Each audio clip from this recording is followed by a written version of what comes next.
चलती गाड़ी में सोना अच्छी बात नहीं है।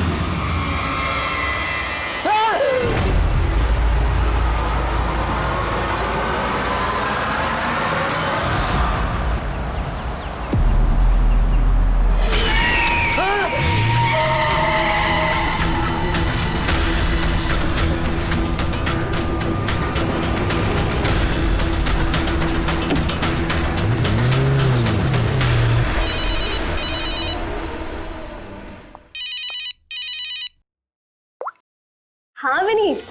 लीला help me, Leela please help me Leela. क्या हो गया विनीत, तुम इतनी टेंशन में क्यों लग रहे हो? लीला ये लोग मुझे मार डालेंगे लीला। कौन मार डालेगा विनीत, तुम किसकी बातें कर रहे हो?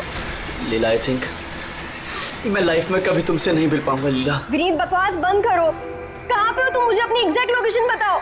मैं सेबेस्टियन रोड पे हूँ, पुराने पोस्ट ऑफिस के पास। विनीत एक काम करो, तुम वहीं पे रुको, मैं टैक्सी लेके अभी वहीं पे तुम्हें लेने आती हूँ। हेलो लीला। हेलो विनीत, तुम ठीक हो? फोन को भी हेलो लीला। कि फोन को भी अभी कटना था।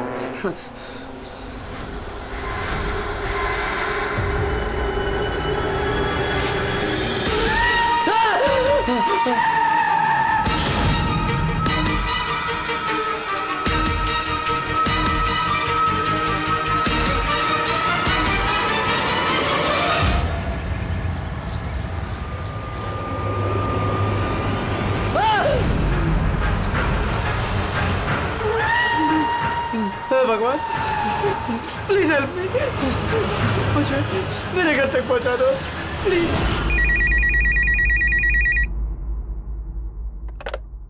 Hello CID bureau. Hello ma'am, ma'am please मेरी मदद कीजिए। मैम मेरे पति इस वक्त बहुत बड़ी मुसीबत में है। क्या सब क्या हुआ आपके पति को? मैम उनकी जान खतरे में है, कोई उन्हें मारना चाहता है। मैम प्लीज उन्हें बचा लीजिए प्लीज। क्या वो इस वक्त आपके साथ है? नहीं मैम, वो इस वक्त अपनी गाड़ी में है। वो सेबेस्टियन रोड के पास जो पुराना वाला पोस्ट ऑफिस है वहाँ पे है। अच्छा सुनिए मैम, देखिए हमारे 2 ऑफिसर्स उसी एरिया में हैं। आप हमें आपकी गाड़ी का डिटेल दीजिए।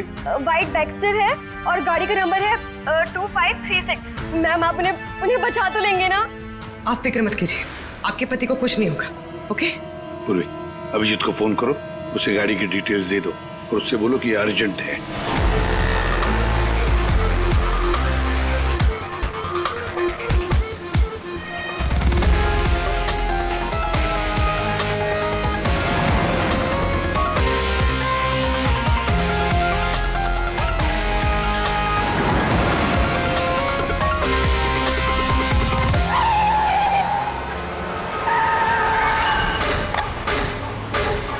या यही नंबर है।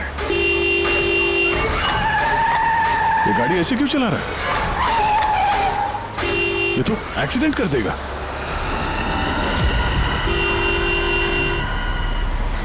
मुझे माफ कर दो, मुझे माफ कर दो, मैं मरना नहीं चाहता, मुझे माफ कर दो। किससे बातें कर रहा है? गाड़ी में तो कोई नहीं है। अरे विनीत किससे बात कर रहा है? गाड़ी में कोई नहीं है। अंधे हो तुम लोग, तुम्हें दिखाई नहीं दे रहा? इतने सारे लोग मुझे बुला रहे हैं। कर क्या रहा है ये? मुझे माफ कर दो, मैं मरना नहीं चाहता। पागल हो गया लगता है। विनीत विनीत विनीत, तुम्हारी जान को खतरा हो सकता है, रुक जाओ।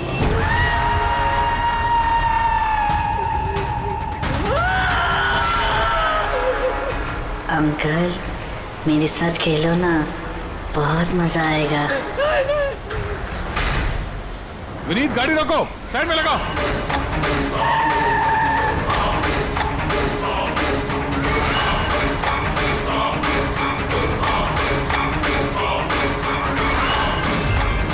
रुक जाओ विनीत, विनीत।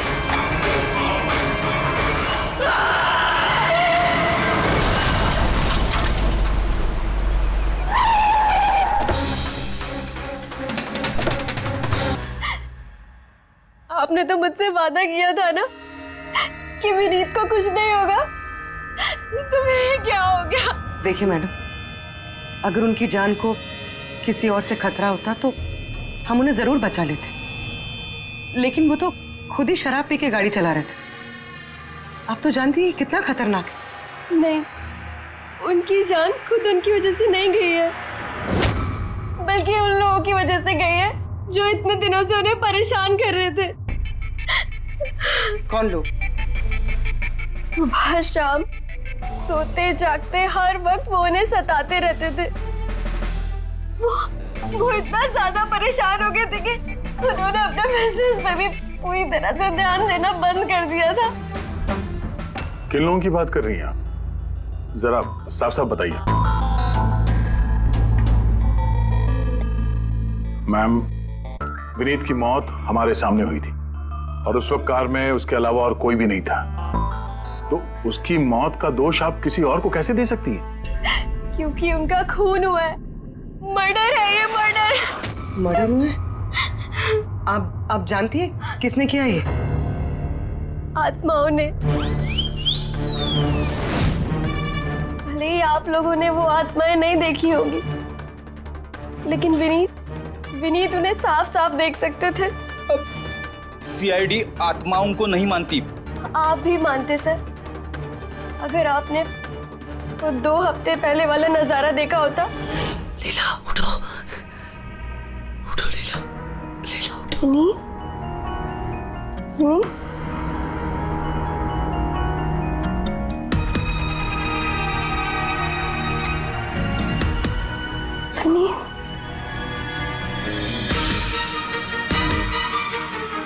विनीत, लीला, क्या हुआ विनीत? वहाँ देखो, कबर्ड के ऊपर। क्या है वहाँ विनीत? लीला, कबर्ड के ऊपर मुझे घूर रहा है। लीला, मुझे सोने नहीं दे रहा वो। विनीत, वहाँ पे कुछ नहीं है, कुछ नहीं है वहाँ पे। तुमने ना जरूर कोई बुरा सपना देखा है। चलो आगे सो जाओ। मैंने कोई सपना नहीं देखा और वो देखो अभी भी घूर रहा है और तुमको दिख क्यों नहीं रहा यार? विनीत, वहाँ पे कुछ नहीं है। तुम्हारी तबीयत ठीक नहीं है विनीत, तुम आगे सो जाओ। चलो, कुछ नहीं है विनीत, मैंने ना बुरा सपना देखा है, इसलिए ये सब हो रहा है। सॉरी सॉरी, मुझे माफ कर दो प्लीज। एक मिनट, ये विनीत किस चीज के लिए माफी मांग रहा था? ये तो मुझे भी नहीं पता सर। विनीत काम क्या करता था? सर, उनकी कंपनी हॉस्पिटल्स में मेडिकल इक्विपमेंट सप्लाई करती थी। आप श्योर है कि वो विनीत का खून आत्मा नहीं किया? सर, मुझे पहले तो नहीं लगता था, क्योंकि ना तो मैंने कभी कोई आत्मा देखी थी और न ही कभी मैंने उनकी आवाज सुनी थी। लेकिन बाद में मुझे विनीत की बातों पे यकीन होने लगा कि वो सच कहता था।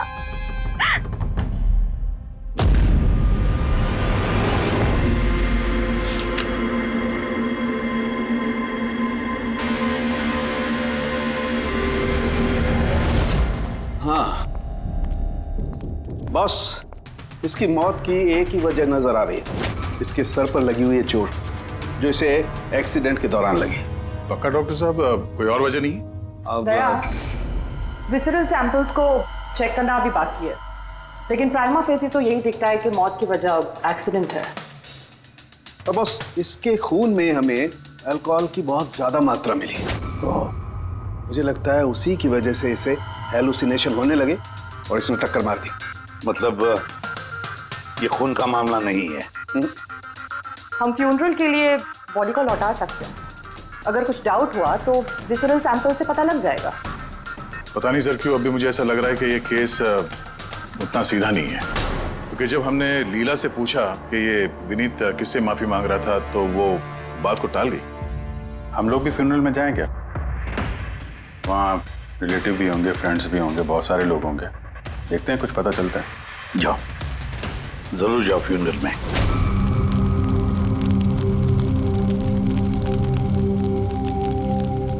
अच्छा हुआ मर गए, ऐसे गलत लोगों के साथ ऐसा ही होना चाहिए।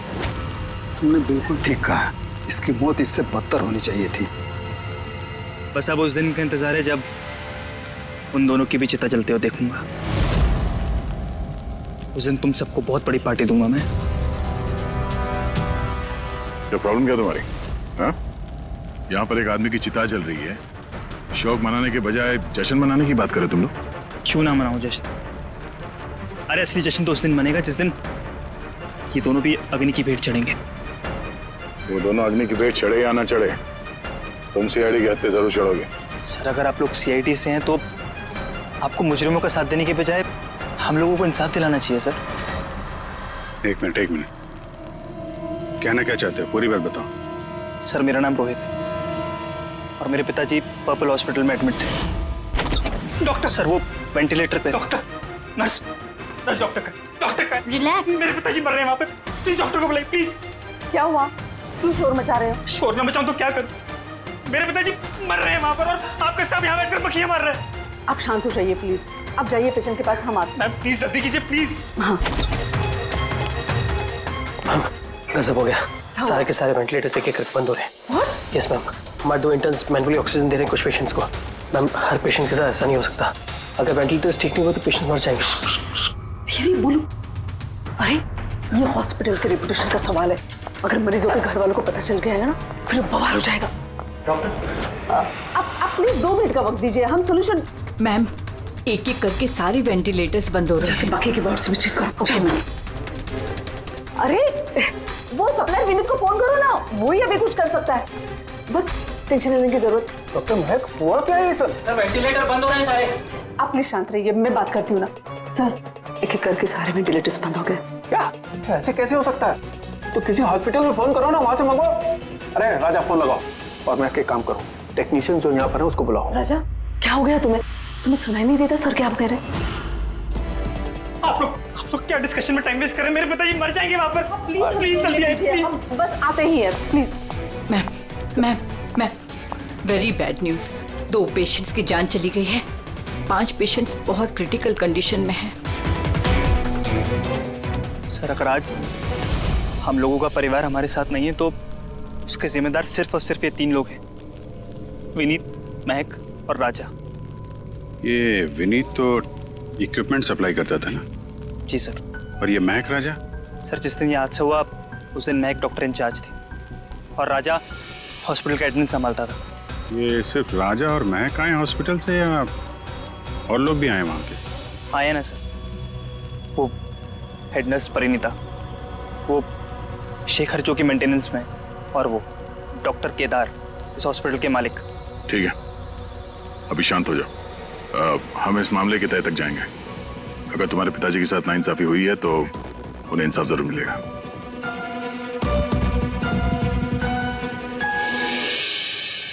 समझ में आया कि ये विनीत माफी क्यों मांग रहा था। मुझे माफ कर दो, मैं मरना नहीं चाहता, मुझे माफ कर दो। और ये भी समझ में आ रहा है कि विनीत की मौत से इतने लोग खुश क्यों हैं। यानी विनीत की मौत का जिम्मेदार कोई भी हो सकता है। अब विनीत के बाद खूनी का अगला निशाना ये महक और राजा हो सकते हैं।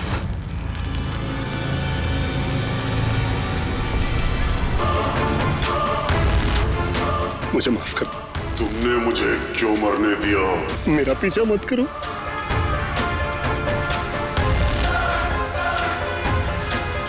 ये बात किससे कर रहा है? उन्हीं काल्पनिक लोगों से जिससे विनीत बात कर रहा था।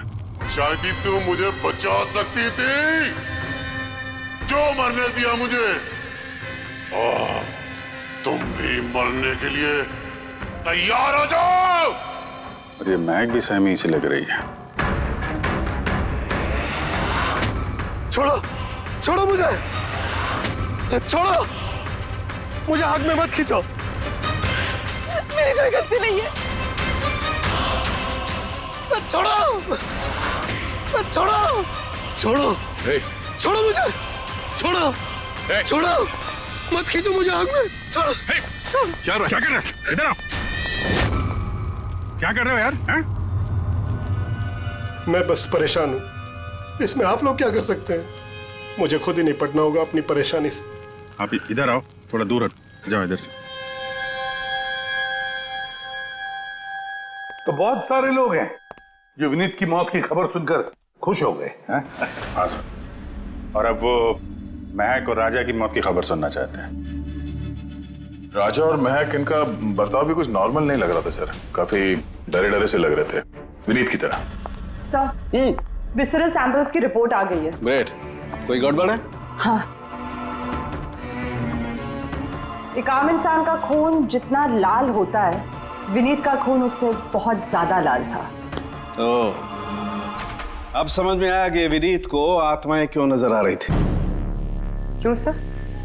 पूर्वी, जब इंसान का खून जरूरत से ज्यादा लाल हो तो इसका मतलब ये होता है कि वो इंसान बहुत ज्यादा लंबे समय तक कार्बन कंपाउंड के संपर्क में रहा, और इस कार्बन कंपाउंड की वजह से ही उसे हेलुसिनेशन आते हैं, जबरदस्त किस्म के। तो मतलब किसी ने जानबूझकर विनीत को इस कार्बन कंपाउंड के संपर्क में लाया हो, जिसकी वजह से विनीत की दिमागी हालत खराब हो गई, जो उसकी मौत का कारण भी बन गई। सर, खूनी को ये कार्बन कंपाउंड मिला कहां से होगा? हमारे आसपास हर जगह कार्बन कंपाउंड फैला हुआ है। मॉडर्न जिंदगी में हम जितनी भी मशीनों का इस्तेमाल करते हैं, वो सब की सब, लगभग सब की सब कार्बन कंपाउंड निकालती हैं। हाँ, कोई भी मशीनों के साथ छेड़खानी करके ऐसी साजिश कर सकता है। तो कार में बैठने के ठीक पहले विनीत ऐसे किसी केमिकल के संपर्क में आया होगा, जिसकी वजह से उसे ये हेलुसिनेशन वगैरह हो रहे थे। बिल्कुल बॉस, गाड़ी के एग्जॉस्ट सिस्टम को चेक करना चाहिए, गड़बड़ वही हुई है।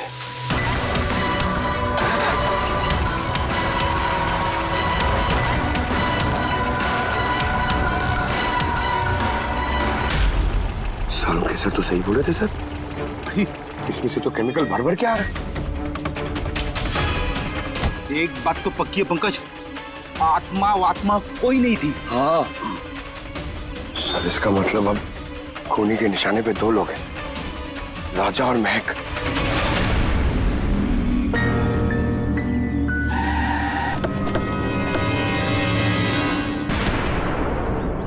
फ्यूनरल में राजा का बर्ताव ठीक नहीं था, अभी भी उसकी मानसिक स्थिति ठीक नहीं है।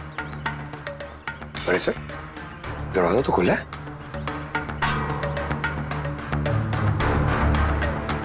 ये खूनी राजा तक पहुंच तो नहीं गया? ये क्या माहौल है? कैंडल्स,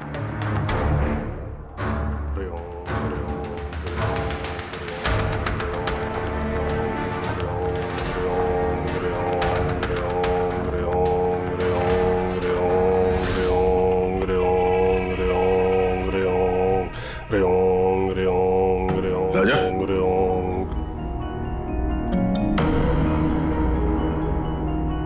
आप ठीक हो? कौन है आप लोग? सीआईडी। विनीत के अंतिम संस्कार में मिले थे हम लोग, तुम आग में कूदने वाले थे, हमने तुम्हें रोका था, भूल गए? अब आप लोगों को मुझे रोकने या बचाने की जरूरत नहीं पड़ेगी। जब तक विनीत का खूनी पकड़ा नहीं जाता, तुम्हारी जान को भी खतरा है। अच्छा सच सच बताना, उन 12 मरीजों की मौत क्या तुम्हारी लापरवाही की वजह से गई थी? खबरदार जो मुझ पर ऐसा गंदा और झूठा इल्जाम लगाया तो। मैं निर्दोष हूं और कोई नहीं मरा मेरी वजह से। शांत शांत। राजा बड़ी मुश्किल से शांत हुआ है, इसे गुस्सा मत दिलाइए। आपकी तारीफ? श्लोक नाम है मेरा। मैं राजा की इस बुरे वक्त से बाहर निकलने में मदद कर रहा हूं। ओह, तो आप साइकियाट्रिस्ट हैं? साइकियाट्रिस्ट नहीं, साइकिक, मीडियम। इस दुनिया और दूसरी दुनिया के बीच एक पुल समझ लो। दूसरी दुनिया? दूसरी कौन सी दुनिया? वही आत्माओं वाली दुनिया। वैसे हम भी एक पुल है, मुजरिमों की दुनिया से लेके जेल के अंदर सलाखों के पीछे तक पहुंचाने का पुल। पर सर, आप मुझे सलाखों के पीछे क्यों डालना चाह रहे हैं? मैं तो राजा की आत्माओं से बचाने में मदद कर रहा हूं। राजा को आत्माओं से नहीं, केमिकल पॉइजनिंग से बचाने की जरूरत है। और बंद करो अपना ये ढोंग, समझे? सर, वो कहां इशारा करे? जो एसी के पास खड़ा हुआ है। किसकी बात कर रहे हैं? मुझे तो कोई भी नहीं दिख रहा। मुझे भी नहीं दिख रहा है। मानो या ना मानो, इस कमरे के अंदर कोई शक्तिशाली आत्मा है जो राजा को नुकसान पहुंचाना चाहती है। अभी पता चल जाएगा।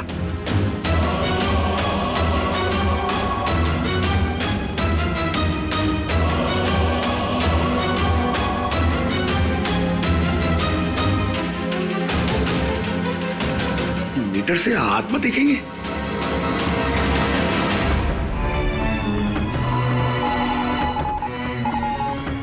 देखा, वो आत्मा एसी के पास ही है। मेरी ईएमएफ मशीन झूठ नहीं बोल सकती।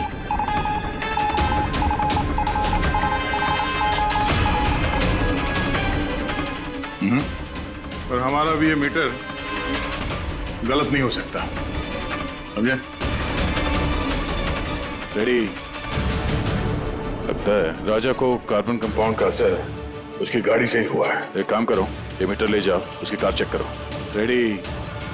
पंकज, बताओ महक, विनीत के फ्यूनरल पे क्या देखा तुम? मैंने किसी को नहीं देखा, कुछ भी नहीं देखा। झूठ मत बोलो। अगर कुछ नहीं देखा तो वहां से डर के भागे क्यों? मैं झूठ नहीं बोल रही हूँ, मैंने सच में किसी को नहीं देखा। अच्छा, अस्पताल में जो 12 मौतें हुई थी, क्या वो तुम्हारी लापरवाही की वजह से हुई थी? मेरी लापरवाही की वजह से?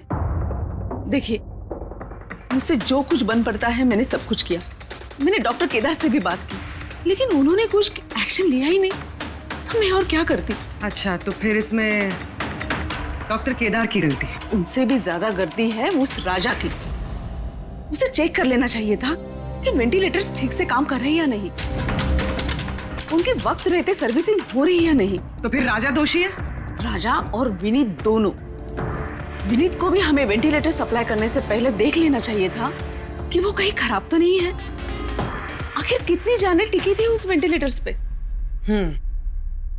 लगता है राजा और विनीत के लिए तुम्हारे अंदर काफी कड़वाहट है। विनीत की मौत से तो बहुत खुश होगी तुम। ये कैसी बातें कर रही है आप? बिल्कुल भी नहीं। मैं एक डॉक्टर हूँ और मेरा काम पेशेंट्स की जान बचाना है। किसी की मौत से मैं कैसे खुश हो सकती हूँ?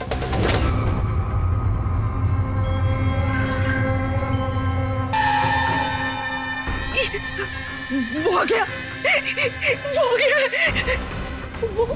वो देखिए। लेकिन यहाँ तो कोई नहीं। पीछे है। यहाँ पर कोई नहीं है। देखो, तुम घबराओ मत। जब तक मैं हूं तुम्हें कुछ नहीं होगा। हाँ?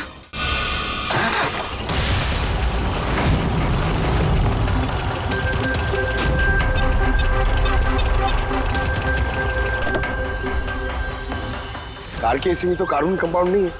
घर के अंदर देखते, चलो।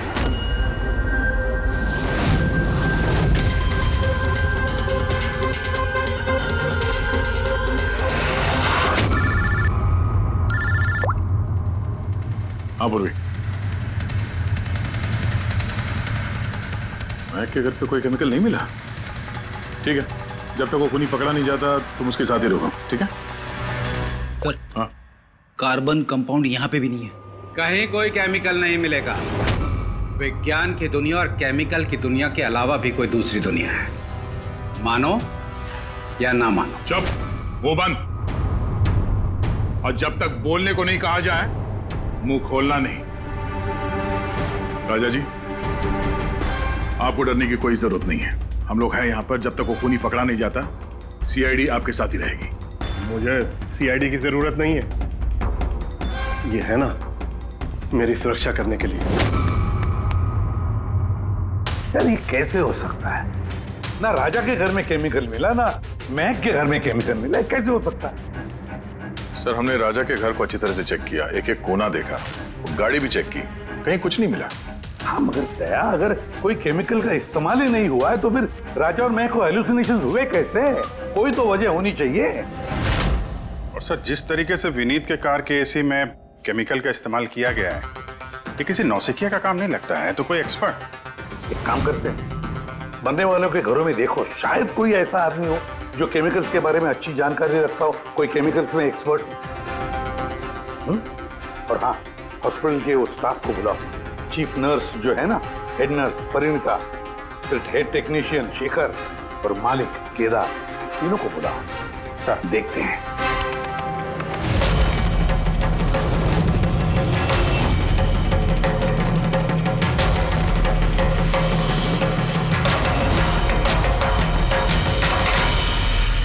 तुम्हारा नाम शेखर है? Yes sir. हॉस्पिटल के हेड मैकेनिक, मेन टेक्नीशियन। मतलब हॉस्पिटल में जब भी किसी मशीनरी में प्रॉब्लम्स आ जाते तो पहले तुम्हें पता चलता है? जी हाँ सर। तो हॉस्पिटल के वेंटिलेटर्स खराब हो गए थे, ये तुम्हें पता नहीं था? सर पहले से पता था। तो फिर किया कुछ नहीं क्यों? बताया क्यों नहीं किसे? हाँ? सर इसमें मेरी कोई गलती नहीं है। तो फिर किसकी गलती? सर मैंने महक को पहले से ही बता दिया था वेंटिलेटर्स के बारे में कि वेंटिलेटर्स में प्रॉब्लम हो रही है और वो कभी भी खराब हो सकते हैं। और ये वेंटिलेटर्स बंद होने से पहले तुमने बताया था? यस सर, 1 वीक पहले। मैम मैंने आपको एक नोटिस भेजा था, वार्ड टीम के वेंटिलेटर्स ठीक तरह से काम नहीं कर रहे हैं। ओह, मैंने वो तुम्हारा लेटर पढ़ लिया था शेखर, तुम टेंशन मत लेना, मैं कुछ करती हूँ। बट मैम मामला थोड़ा अर्जेंट है। हाँ हाँ मुझे पता है। डॉक्टर महक। यस मैम, आपको अकाउंट्स डिपार्टमेंट में इमीडिएटली बुलाया है। हाँ ओके चलो। Okay ma'am. Don't worry Shekhar, मैं कुछ ना कुछ करूँगी पक्का। बट सर उन्होंने मेरी बात को सीरियसली लिया ही नहीं। हाँ, महक ने वेंटिलेटर्स खराब होने पर पेशेंट्स को बहुत बचाने की कोशिश की, मगर राजा सर इतने घबरा गए कि कुछ कर ही नहीं पाए। शेखर जी, तुम कितना सच बोल रहे हो, कितना झूठ, ये तो हम पता लगा ही लेंगे। सर महक की कोई गलती नहीं है, उसने मुझे वेंटिलेटर्स खराब होने के बारे में पहले ही बता दिया था। लेकिन आपने क्या किया? सर मैंने हॉस्पिटल के एडमिन हेड को बता दिया था, राजा को, क्योंकि हॉस्पिटल के जितने भी ये मशीनरी है उनकी देखरेख की जिम्मेदारी एडमिन हेड की होती है सर। तो आपने एडमिनिस्ट्रेटिव हेड राजा को बता दिया और आपकी जिम्मेदारी खत्म हो गई। आप मालिक है ना इस हॉस्पिटल के, तो जिम्मेदारी खत्म कैसे होती है आपकी? सर मैंने अपनी जिम्मेदारी निभाई, तभी तो मैं खुद गया राजा के केबिन में। राजा। जी सर। ये सब क्या कर रहे हो? अरे ये सब जरूरी नहीं है, इतने सारे मरीजों की सांसें वेंटिलेटर के भरोसे चल रही हैं, तुम यहाँ बैठे हो, अरे कुछ करो ना। जी सर, मैं अभी सप्लायर से बात करके वेंटिलेटर बदलवा देता हूँ। प्लीज प्लीज जल्दी करो। जी सर मुझे समझ में नहीं आ रहा कि उन्होंने वेंटिलेटर्स बदलवाए क्यों नहीं। मैं हैरान हूँ सर, कोई भी केदार जी पे उंगली उठा नहीं रहा है। हर कोई राजा, विनीत और महक के पीछे पड़ा हुआ है। वही तो, हॉस्पिटल के मालिक है ना केदार जी, तो पूरी की पूरी जिम्मेदारी भी केदार जी तुम्हारी है। लेकिन सर अब मैं खुद जाके तो रिपेयर नहीं कर सकता ना वेंटिलेटर्स। सर मेरा काम है कि कंसर्न डिपार्टमेंट को इन्फॉर्म करना, और सर वो मैंने कर दिया। बल्कि मैंने विनीत से खुद बात करी, मैंने उससे कहा कि अगर ये रिपेयर हो सकते हैं तो रिपेयर करे, वरना इनको चेंज कर दे, और उसने कोई एक्शन ही नहीं लिया। उसने कोई एक्शन नहीं लिया, उसने कोई एक्शन नहीं लिया। आपने क्या एक्शन लिया? और नाम भी ले रहे हो तो विनीत का जो मर चुका है, या राजा का जो जवाब देने की हालत में नहीं है। सर जो सच था वो मैंने आपको बता दिया, अब वो मानना ना मानना सर आपके हाथ में है। परिणीता। जी सर। हॉस्पिटल की हेड नर्स, तो तुम हॉस्पिटल के बारे में सब कुछ जानती होंगी। जी सर। तो फिर अब सच सच बताओ, ये जो कुछ भी हुआ है किसकी लापरवाही से हुआ है? बताओ जल्दी। हाँ सर, बताती हूँ। मेरे साथ धोखाधड़ी करने की कोशिश मत करना राजा।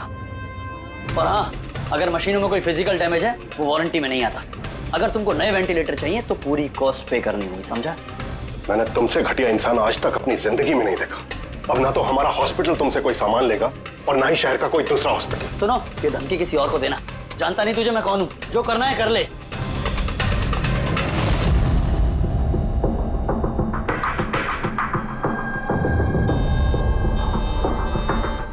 ये जो कुछ भी हुआ है इस राजा और विनीत के झगड़े की वजह से हुआ है। दोनों के झगड़े की वजह से सर इतने लोगों की जान चली गई। राजा को नए वेंटिलेटर का इंतजाम तुरंत करना चाहिए था। सर इन मरीजों के परिवार वालों में से 3 लोग ऐसे हैं जिन्होंने केमिकल इंजीनियरिंग की है। अच्छा, 3 लोग? तो फिर उनकी कुंडली निकालो, देखते हैं।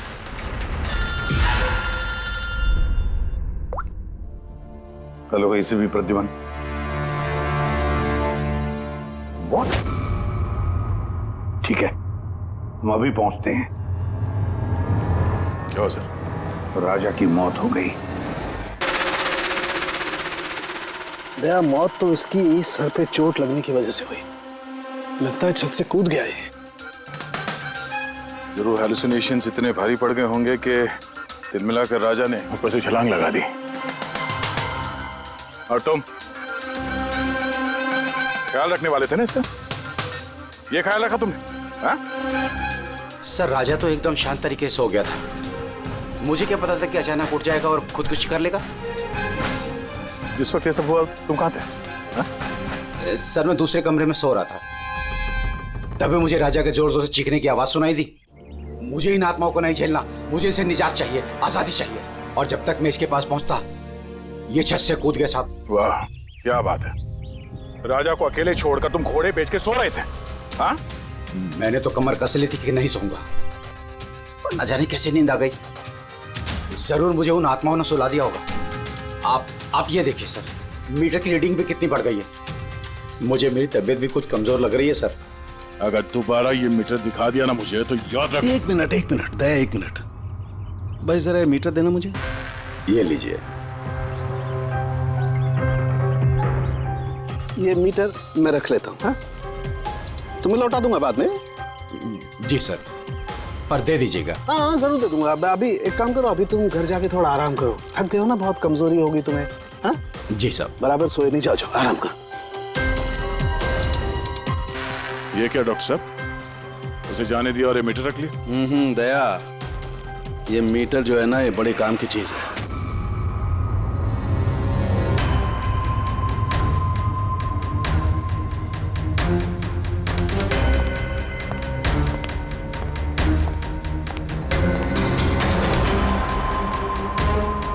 इस रूम में चेक करता हूं। हाँ सर। नहीं, ऊपर चलते हैं।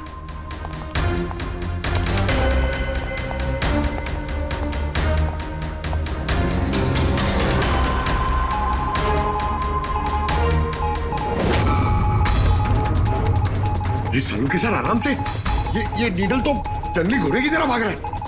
माय गॉड, हम यहाँ पर ऐसे नहीं खड़े रह सकते दया, हमें प्रोटेक्टिव गियर्स पहनने पड़ेंगे। Protective gears? वो किस लिए सर? अरे अपनी सुरक्षा के लिए।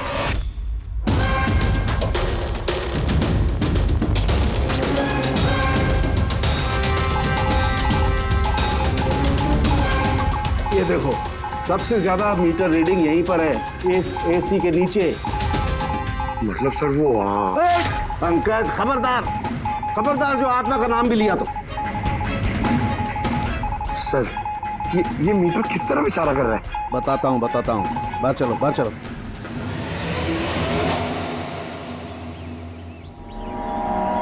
देखा दया, ये है EMF, इलेक्ट्रोमैग्नेटिक फील्ड डिटेक्ट करता है ये।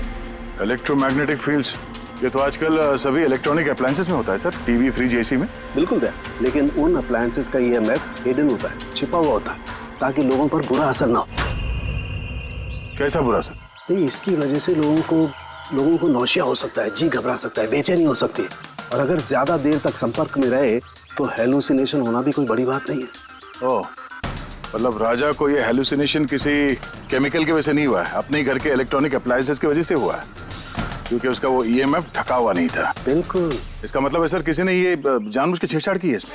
हो सकता है दया, वैसे ही राजा को अंदर से पछतावा महसूस हो रहा था, दुखी था बेचारा कि वो मरीजों को बचा नहीं पाया, इसीलिए हेलुसिनेशन उसे पछतावा के रूप में दिखाई देने लगे।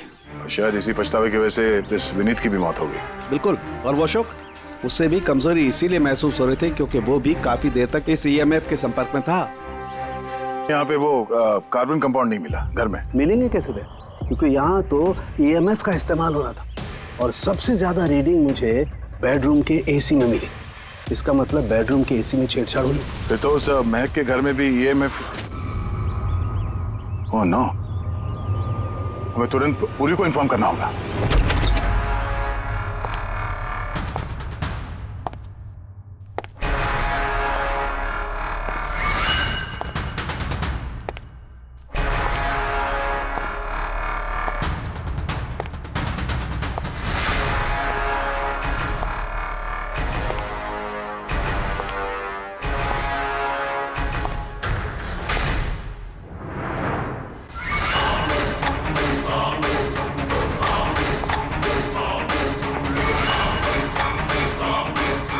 जान लेकर चैन नहीं पड़ा तुम्हें, जो फिर से मुझे मारने आई हो।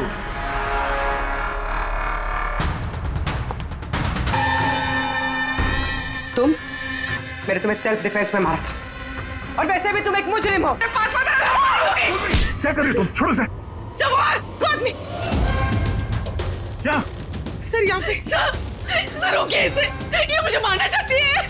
पहले पहले यहाँ से बाहर निकली, जल्दी आउट ऑफ हियर प्लीज, जल्दी फास्ट। ये हैं वो 3 लोग जिनका संबंध केमिकल इंजीनियरिंग से है। सुहास, दीपक और किशोर। खूनी इनमें से कोई भी हो सकता है। नहीं अभिजीत, कार के एसी में केमिकल फिक्स करना अलग बात है और इलेक्ट्रोमैग्नेटिक फील्ड को इतनी होशियारी के साथ इस्तेमाल करना अलग बात है। मुझे लगता है ये कोई ऐसा आदमी है जिसे साइंस की, मेडिकल साइंस की बहुत अच्छी जानकारी है, या तो कोई डॉक्टर या कोई साइंटिस्ट। जिसने भी किया उसने पूरा बंदोबस्त किया था इस इलेक्ट्रोमैग्नेटिक फील्ड का कि ये महक और राजा दोनों कायम के लिए उस ईएमएफ के असर में रहे हैं। हो सकता है जब ये दोनों हॉस्पिटल में अपना काम कर रहे थे तब भी ये ईएमएफ वहां पर प्रेजेंट था। तो फिर सर शायद हॉस्पिटल के किसी मशीन के साथ भी छेड़छाड़ की गई होगी। बिल्कुल दया, बिल्कुल।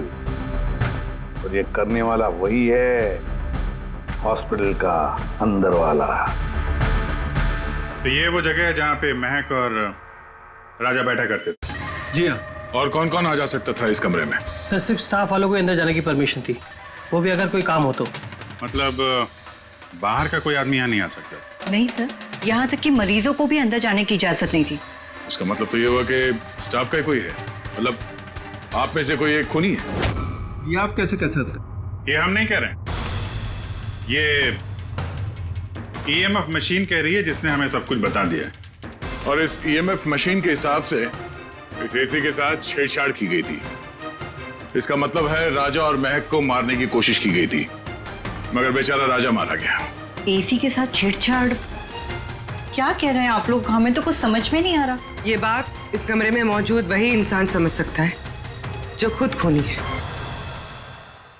और वो आज यहाँ एक प्रोटेक्टिव गियर पहन के आया है ताकि इलेक्ट्रोमैग्नेटिक फ्रीक्वेंसी से उसे कोई नुकसान ना हो। क्यों? कौन है वो?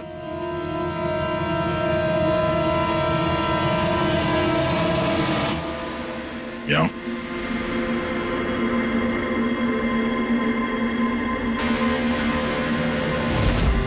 फैशन सेंस तो बहुत अच्छा है तुम्हारा शेखर। कपड़े के अंदर ये सुरक्षा कवच। तुम्हारे सारे पत्ते खुल चुके हैं शेखर। हमने तुम्हारे बारे में सब कुछ पता लगा लिया है। तुम ही यहाँ पे सिर्फ ऐसे टेक्नीशियन हो जो एसी के साथ छेड़छाड़ कर सकते हैं। अब जल्दी बताओ, क्यों किया तुमने ऐसा? हाँ, मैंने किया ये सब। और क्या गलत किया अगर मैंने महक, विनीत और राजा पे इल्जाम लगाया तो? इन लोगों की वजह से 12 मरीजों की मौत हुई जो मुझसे देखा नहीं गया। और मैंने सोचा कि इन लोगों को भी वैसी ही मौत मिलनी चाहिए जैसे उन 12 मरीजों को मिली। इसलिए मैंने ईएमएफ और कार्बन कंपाउंड के जहर का इस्तेमाल किया ताकि इन लोगों को ऐसी मौत दे सकूं। मौत नहीं, एक भयानक मौत। और ये मेरा इंसाफ था। इंसाफ करने का हक सिर्फ कानून को है, किसी और को नहीं, समझे? तुम जानते थे उस केमिकल के इस्तेमाल से उन लोगों को हैलुसिनेशन होगा। वो मरे हुए मरीज उन्हें सामने दिखाई देंगे जिसकी वजह से वो पागल हो जाएंगे। क्यों? और मैं अपने मकसद में कामयाब भी हुआ। जैसी मैं मौत चाहता था वैसी ही मौत विनीत और राजा को मिली। मगर अफसोस, महक को आपने एंड मोमेंट पे बचाया। कामयाब तो तुम तब होते हैं जब बिना कोई जुर्म किए उन्हें उनके अंजाम तक पहुंचाते हैं। क्या फर्क रह गया तुम में और उन दोनों में? अब तुम भी एक हत्यारे हो। तुम्हें क्या सजा मिलेगी इसका फैसला तो अब अदालत ही करेगी।